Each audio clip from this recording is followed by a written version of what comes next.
네, 감사합니다. 네, 저 1장입니다. 앞서 말씀드린 것 같이 위험도 평가 그 개요에 대해서 다룰 예정인데요. 전체적으로 이렇게 포커스를 해야 되실 부분이 이제 위험도 평가가 왜 목적이 무엇인지, 왜 중요한지, 그리고 이게 어떤 것인지에 대한 일반적인 것, 그리고 전체적인 그 적용 사례들을 제너럴하게 저희가 설명을 드리도록 하겠습니다.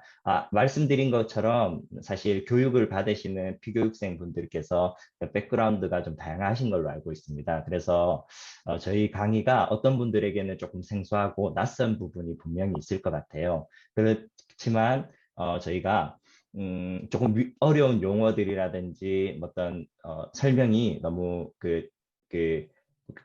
뭐랄까요? 좀 친밀하지 않은 부분들이 있다고 하더라도 저희가 교육을 진행하면서 자세히 다룰 예정이어서 예, 조금 가볍게 들어주시면 감사드리겠습니다.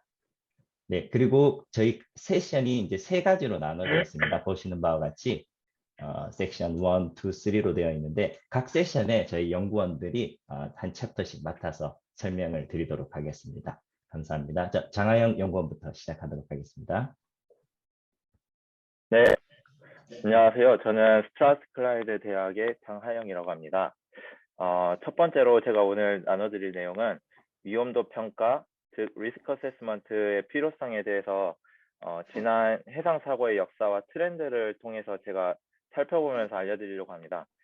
따라서 이 시간에는 위험도 평가가 왜 중요한지, 그리고 왜 반드시 실행되어야만 하는지가 주요 논점이 되겠습니다.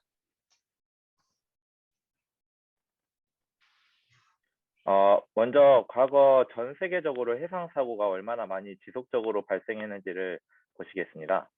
이 그림에서 볼 수 있듯이 전 세계 해상 사고 건수는 1979년에 3,000건에서 2001년 약 900건으로 감소하였지만 2002년 다시 증가하여 2008년 두 번째로 정점을 찍는 추세를 보이고 있습니다.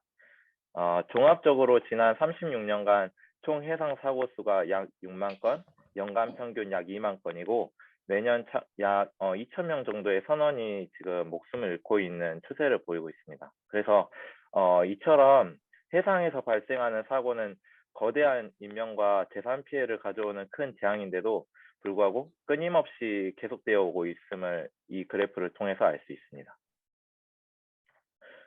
그래서 이렇게 끊임없이 발생하는 해상 사고의 대표적인 예시 몇 가지를 제가 오늘 이렇게 가져와 봤는데요. 가장 먼저 선체가 침몰하거나 좌초하는 대표적인 예로 다들 아시는 타이타닉 침몰 사고가 있습니다. 사고 원인으로는 다양한 어떤 복합적인 원인이 있는데 주요 원인으로는 교신이나 어떤 견시가 제대로 이루어지지 않은 것으로 꼽히고 있고요. 오른쪽 그림은 가장 최근에 있었던 큰 사고 중 하나로 수에즈 운하에서 발생한 사고입니다. 이 사고에도 다양한 원인이 지금 지목되고 있는데 주요 원인으로는 강한 바람으로 선박이 제어력을 상실했다는 것이 원인일 것으로 이렇게 추정되고 있습니다. 선박에서 발생한 화재 사고의 대표적인 예도 두 가지 정도로 가져와 봤습니다. 선박에서 맨 처음에 스칸디나비안 스타우라는 화재 사고로 처음에는 원래 작은 화재에서 시작한 사고였는데 선박에서 이제 제대로 대처하지 못하였고 또 그때 승무원들이 되게 미숙한 경험을 가진 사람들이라서 이렇게 발생한 화재 사고로 알려져 있고 오른쪽에 있는 또 다른 사고는 디엘 칼라호라는 화재 사고로 화물 누설로 인해서 발생한 화재로 이렇게 알려져 있습니다. 지금까지 사고 몇 가지를 제가 이렇게 살펴보았는데 이러한 해상 사고들의 특징은 외부 환경이나 안전 요소 등 다양한 사고 원인들이 이렇게 복합적으로 작용해서 발생한 사고들이라는 점입니다. 그렇다면 지금까지 이런 사고들을 줄이기 위해서 어떤 노력들이 있었는지 살펴보겠습니다. 이전 슬라이드에서 보여준 것처럼 해상 사고는 끊임없이 발생해왔고 이러한 수많은 사고들을 최소화하고 예방하기 위해 국제해운에서는 관련 규정이나 이런 안전 코드들을 만들어 왔는데요. 보시는 그림은 해상 사고와 관련된 협약들과 규제들을 시간순으로 정리한 연대표가 되겠습니다. 먼저 1912년에 타이타닉호 침몰 사고를 계기로 해상이면 안전협약 솔라스라는 협약이 1914년에 국제회의에서 최초로 체결된 국제조약이 되겠고요. 그 이후에 1948년에 국제회사기구인 IMO가 설립이 되었습니다. 이후 IMO는 오늘날까지 여기 보시는 수많은 협약들을 체결하면서 환경 문제나 안전 문제를 해결하기 위해서 애써왔는데요. 그럼에도 불구하고 계속되는 법규의 제정과 강화에서도 해양 사고가 여전히 지속적으로 발생하고 그 피해도 지금 대형화되고 있습니다. 그 이유는 룰 베이스드 규정들은 선박의 안전에 최소한의 요건만을 제공하는 것이지 앞선 사고나 복합적 원인에 의해 발생하는 사고들을 모두 원천적으로 차단하는 데 어떤 한계가 있기 때문입니다. 이런 현실을 반영하듯이 지금 보시는 두 추세 그래프는 지난 2010년부터 2019년까지 전 세계 선박 손실 추세선으로 무사고를 달성하지 못하는 지금의 현실을 보여주고 있습니다. 덧붙여서 이 그래프들은 사실 선박 손실만을 보여주고 있기 때문에 실제 사고 수는 훨씬 많습니다. 구체적으로 왼쪽 그래프는 전 세계 선박 손실 수를 나타내고 있는데요. 2019년 말에 전 세계적으로 100톤 이상의 선박에서 41건의 선박 손실이 있었음을 알 수 있습니다. 오른쪽 그래프는 왼쪽 그래프를 조금 더 구체적으로 나타낸 그래프입니다. 선박 유형에 따른 선박 손실수를 나타낸 그래프인데요. 화물선, 어선, 벌크선, 여객선 및 예인선이 지난 10년간 총 손실이 가장 많은 선박 유형으로 뽑히고 있고 전체 손실의 75% 정도를 차지하고 있습니다.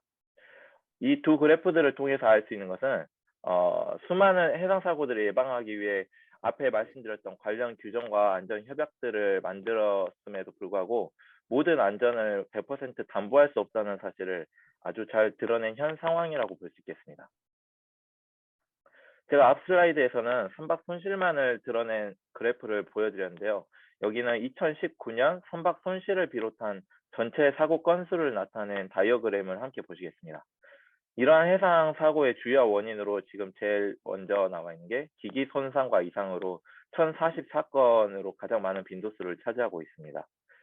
이를 통해서 해상 사고의 가장 많은 비율을 차지하는 기기 손상 및 이상 문제를 줄이는 것이 다른 사고 원인들보다도 해상 안전을 개선하는 데 있어서 매우 중요한 것으로 해석할 수 있겠습니다.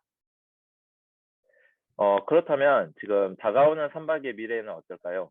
이 그래프는 IMO에서 2050년까지 선박에서 배출되는 온실가스를 2008년 대비 절반으로 감소하겠다는 아주 야심찬 목표를 보여주고 있는데요. 전 세계적으로 기후위기와 환경오염에 대한 인식이 커지면서 IMO에서는 장기간에 걸쳐 온실가스를 대폭 줄이겠다는 지금 결정을 하고 있습니다. 지금 이러한 목표를 달성하기 위해서 선박의 친환경 연료에 대한 관심이 지금 매우 높아져 있는 상태인데요.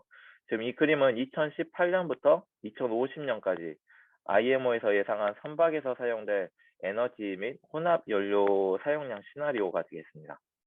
그림에서 보여주듯이 여기 노란색 부분이 LSFO 그리고 NGO가 되겠는데 그 사용량이 점점 감소하는 추세를 보이는 전망이고, 그리고 나머지 여기 주황색 그리고 녹색, 더 진한 주황색, 검은색은 각각 LNG, 전기, 암모니아 그리고 바이오 디젤과 같은 친환경 에너지나 연료는 온실가스 절감을 위해서 대폭 증가할 것으로 지금 예상되고 있습니다. 다시 말해서 기존의 연료가 아닌 새로운 연료로 대체하게 되면 이에 적합한 새로운 엔진과 시스템 그리고 인프라를 구축함으로 인해서 예상하지 못한 기기 손상이나 화재, 폭발 같은 사고가 발생할 가능성이 증가할 것으로 예상할 수 있겠습니다.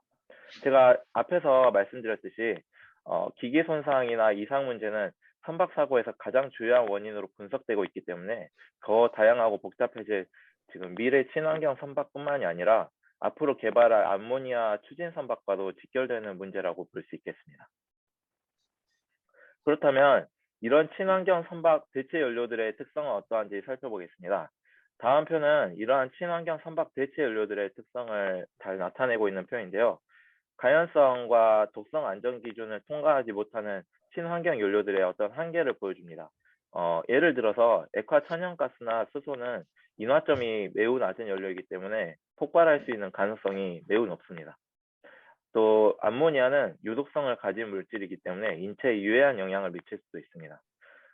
결국 이러한 한계와 문제들을 가진 대체 연료들을 위한 어떤 기존 협약과 규제가 아직까지는 기존 연료를 기준으로 만들어져 있기 때문에 다가오는 미래에 그대로 적용하는 데는 어떤 장애가 있겠습니다. 따라서 새로운 국면으로 접어든 해운사에 이런 예상하지 못한 위험들을 대비하기 위해서라도 위험도 평가 그리고 기준이 반드시 마련되어야만 합니다. 하지만 제가 앞에서 말씀드렸던 이런 대체 연료들의 어떤 현 상황은 아직까지는 갈 길이 멀어 보이는 것이 현실입니다. 이 그래프에서 보여주듯이 여기 회색과 파란색에서 바이오 디젤과 LNG는 어떤 규제라든지 어떤 테크니컬 기술적인 성숙도 면에서 굉장히 앞서 있는 편인데 반해서 그 외에 수소나 암모니아 그리고 전기 배터리 같은 이런 대체 연료들은 기술 성숙도나 규제 면에서 지금 굉장히 뒤에 처져 있는 것으로 보여주고 있습니다. 더 구체적으로 말씀드리면 이 연대표는 지금 아까 말씀드렸던 대체 연료들을 위한 규정이 지금까지 얼마나 진행되고 있는지를 나타내고 있는 표인데요. 여기 보시는 천연가스는 오래전부터 개발이 되어 왔고 지금 굉장히 규제 면에서 굉장히 성숙한 단계를 보여주고 있는데 그 외에 메틸 알코올이라든지 액화석유가스, 연료전지와 같은 다른 대체 연료들은 그 규정이 아직까지는 개발 중이거나 시작조차 하지 못한 경우가 많음을 알 수 있습니다. 다시 말해서 국제 규정에 맞는 제대로 된 어떤 차세대 선박이 현재 없다는 말이기도 합니다. 이미 앞에 슬라이드에서 설명드렸듯이 수많은 규제들이 있음에도 해상 사고가 계속 발생하고 있는 지난 과거를 반추해 볼 때 이런 사고 기록조차 지금 없는 지금 다가오는 미래의 대체 연료를 위한 안전성을 위해서는 위험도 평가가 반드시 수행되어야만 할 과제라고 볼 수 있겠습니다. 따라서 앞으로 차세대 미래의 친환경 선박의 대표적인 암모니아 추진 선박에도 위험도 평가는 반드시 고려되어야만 하겠습니다. 네, 이상입니다. 감사합니다.